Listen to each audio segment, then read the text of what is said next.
In some ways, the paradigmatic near-death experience in modern times. That was a Pam Reynolds, and then I can talk about the implications of that. Pam Reynolds was a woman who, in her mid-30s, was found to have an aneurysm at a major blood vessel at the base of her brain. And the aneurysm at the time, this was in the 1991, was inoperable through ordinary means, and she would die soon from rupture of the aneurysm. She came to Phoenix, as it turns out, to Dr. Robert Spetzler, who is a neurosurgeon here in Phoenix, who was the world's expert in aneurysms.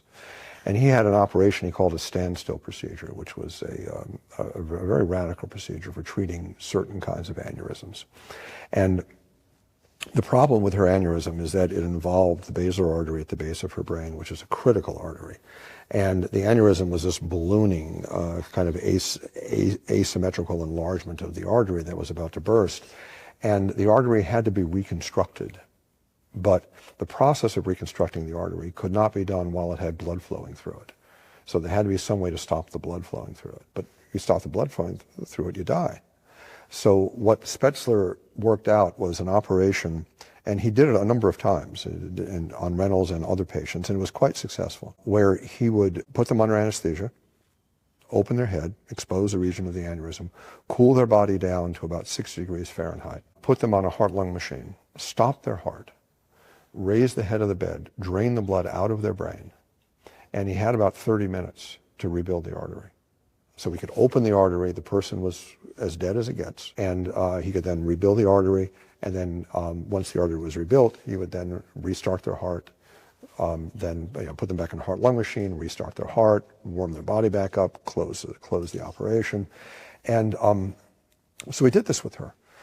During the process, she was heavily monitored, meaning that they had to make sure that her brain was dead, because that actually protected her brain when it was cooled down and everything was stopped, which gave him more time to operate.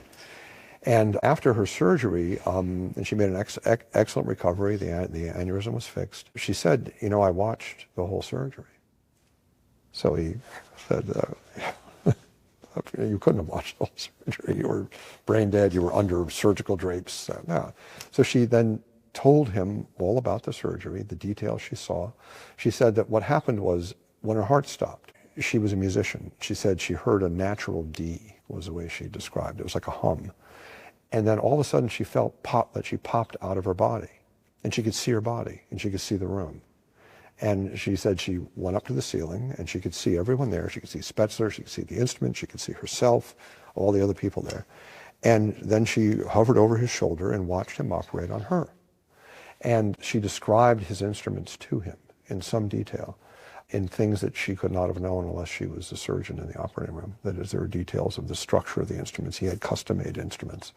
And she described conversations that he had, word by word, that he was talking about. She described issues that arose during the surgery and conversations between doctors. She described the music they were playing in the operating room while she was brain dead. She said that while she was watching, she then saw a tunnel, and she felt herself being pulled down the tunnel. So it was this very pleasant feeling. It wasn't like she was being dragged. And at the other end of the tunnel, she saw this beautiful world. And she saw, I think it was her grandparents who had passed away. And her grandparents told her that it wasn't her time yet, and that she had children to raise, and she had to go back. So she went back down the tunnel, and she went back into her body, and when her heart restarted. And she said it was like diving into ice water. She said it was extremely unpleasant. Which, yeah, it was 60 degrees. It was very cold, actually. And her near-death experience is undoubtedly the best documented near-death experience in medical history, because it was almost an experiment. It was almost like a prospective study where they actually did it on purpose. Usually when people have near-death experiences, it's chaos. They're in a hospital, their heart stops, people are desperately trying to resuscitate them. For her, it was all very carefully planned. So she became very famous. She wrote a book. She was on 60 Minutes. Spetzler has been interviewed extensively in the press about it. He says, I can't explain it. He says, she told me what I said, and I don't know how she knew, For people who deny the reality of near-death experiences, usually materialists who say it's just brain chemistry, it's, some hallucination or something, I have what I call the Pam Reynolds challenge, meaning that It may be that some near-death experiences are hallucinatory experiences or seizures or some kind of thing. But there are 4 characteristics of many near-death experiences that have to be explained. And the first characteristic is that the experiences are very often very clear, very coherent, very detailed. People often have a detailed life review during it. And brain death doesn't make you better. It doesn't make you clear and coherent. I mean, I've seen thousands of people who had serious brain problems. It doesn't make you think more clearly.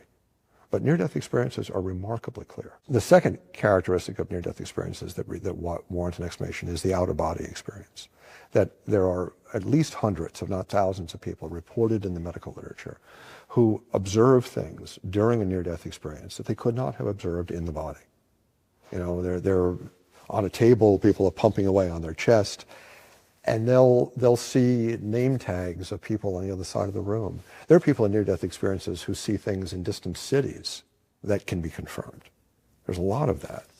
So there are out-of-body experiences that are called veridical, meaning that they correspond to confirmed testing. The third characteristic of near-death experiences, which I think is absolutely fascinating, is that as far as I know, in all of the literature of near-death experiences in the scientific literature, there's never been a report of somebody who's gone down the proverbial tunnel and seen a living person at the other end of the tunnel.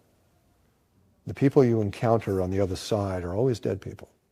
And if these were hallucinations or wishful thinking, at least once in a while, once in a while you'd run into your husband or wife who's still living, just for, because it's not you're looking for someone to comfort you. And there are well over a dozen reports in the medical literature of people encountering dead people on the other side of the tunnel that they didn't know were dead. Either they had died like a couple days before the near-death experience and they hadn't been told of their relative's death. There are situations, several, of people in car accidents where multiple people were injured in the car accident and they're sent to different hospitals. And one person will have a near-death experience at a hospital and see another person who was in the car who died at another hospital, and they had no way of knowing that they had died, but they don't see the people who lived. Mm. And the fourth characteristic of near-death experiences is that they are often transformative. People are different people afterwards. They lose their fear of death. They're very different people. So any materialist explanation, and the materialist explanations, there are dozens of all kinds of stories that materialists make up. Well, it is enkephalins, or like a brain chemical, or it's endorphins, another brain chemical, or it's a seizure, or it's a hallucination, or it's wishful thinking, or whatever. You have to explain all 4 of those things. And there's no materialist explanation that can account for all 4.